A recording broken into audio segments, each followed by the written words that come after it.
Welcome back to my channel PM collections. ఇవాళ recipe వచ్చేసరికి ముద్దపప్పు ఆవకాయ అన్నం అండి.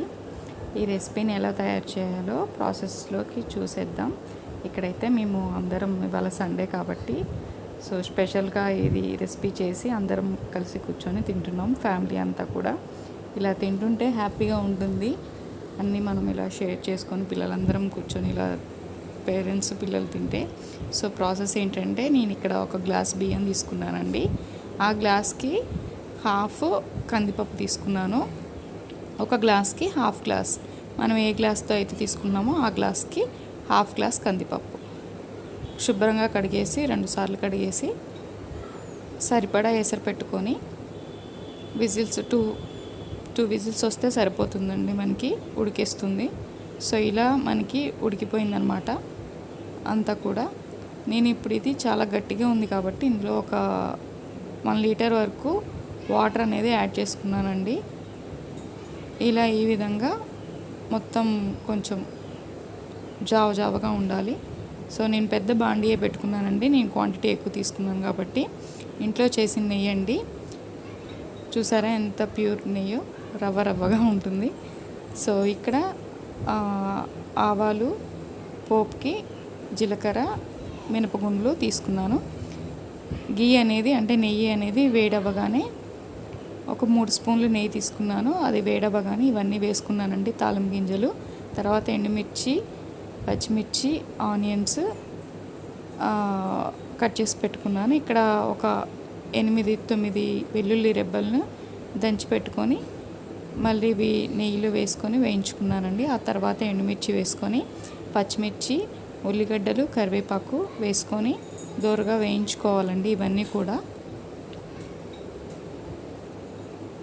ఇవన్నీ వేగిన తర్వాత కరివేపాకు కూడా వేసుకోవాలండి. చాలా ఇష్టంగా తింటారండి. ఈ రెసిపీ చాలా బాగుంటుంది, చాలా టేస్టీగా ఉంటుంది. మీరు కూడా ట్రై చేసి ఎలా వచ్చిందో నాకు కమెంట్లో తెలియచేయండి. Please support my channel. And ఒక 10 జీడిపప్పులని ఇలా ముక్కలుగా కట్ చేసుకొని అవి కూడా వేసుకోండి. చాలా రుచినిస్తాయి ఈ జీడిపప్పు పలుకులు అనేవి. సపోర్ట్ మై ఛానల్ అండి. సబ్స్క్రైబ్ చేయండి, లైక్ చేయండి, షేర్ చేయండి, కమెంట్ చేయండి. కొంచెం ఒక హాఫ్ స్పూన్ ఇంగువ వేసుకోండి. ఇక్కడ మెయిన్ ఇంగ్రీడియంట్ ఇప్పుడు వేస్తున్నాను, మామిడికాయ కారం అండి, ఆవకాయ పచ్చడి. దీన్ని ఒక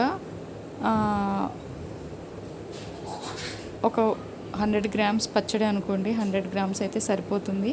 అంటే నేను తీసుకున్న క్వాంటిటీకి 100 గ్రామ్స్ అయితే సరిపోతుంది పచ్చడి. ఇలా మొత్తం కొంచెం వేగనివ్వాలండి. వేగనిచ్చిన తర్వాత ముందుగా మనం సిద్ధం చేసుకున్న ఈ పప్పు అన్నాన్ని అందులో కలిపేసుకోవడమేనండి. మాడిపోకుండా స్టవ్ అనేది సిమ్లో పెట్టుకొని చేసుకోవాలండి. ఇది ఆ తాలింపు అనేది మనం మామిడికాయ కారం వేసిన తర్వాత, ఆవకాయ వేసిన తర్వాత అడుగంటకుండా ఉండాలి. మనం కింద నుంచి ఇలా మొత్తం అప్లై అవ్వాల. మంచిగా మామిడికాయ కారం అనేది అన్నానికి మంచిగా పట్టించేలా తిప్పండి, కలుపుకోవాలండి. ఇదంతా కూడా చూసారా ఎంత కలర్ఫుల్గా, ఎంత రుచినిస్తుందో. ఇలా ఒకసారి ట్రై చేయండి. మనం ముద్దపప్పు ఆవకాయ ఎప్పుడూ తింటూనే ఉంటాము, కానీ ఇలా మీరు రెసిపీ తయారు చేయండి, చాలా ఇష్టంగా తింటారు. చూసారుగా ఎంత టెంప్టింగ్గా ఉందో. ఫైనల్గా పైన లాస్ట్లో కొత్తిమీర చల్లుకొని ఇలా దింపేసుకోండి. చాలా రుచిగా ఉంటుందండి. ట్రై చేసి నాకు కామెంట్ చేయండి.